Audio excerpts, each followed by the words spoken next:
So I think the thing that's most on my mind is that we're probably moving not to a post-scam era, but to post the PSR rules, that the sky didn't fall in and we're still dealing with scams. But I don't think it would dominate as much the discussion around fraud, which gives more room for discussion around how we're dealing with the rise in identity fraud, the rise in first-party fraud. And I think this augurs well for our vision product, which is around continual customer monitoring of the risk that customers pose to our banks and other members.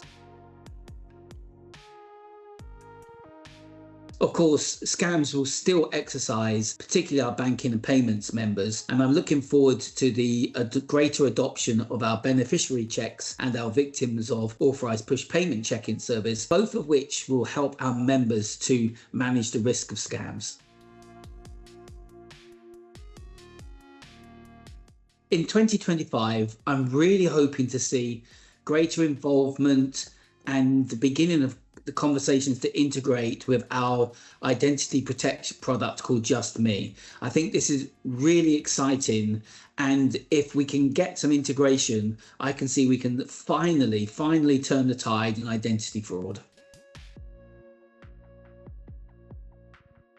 I think everyone this year will be watching what's the impact of AI, particularly whether it's going to be used by criminals to impersonate people, whether they're going to see an improvement, but also are AI tools going to be developed to help us combat the growing threat of the criminal abuse of artificial intelligence.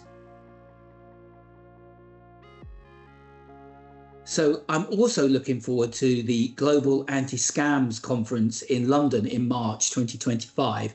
I think we're going to bring together hundreds of people from regulators, government, the social media companies and banks.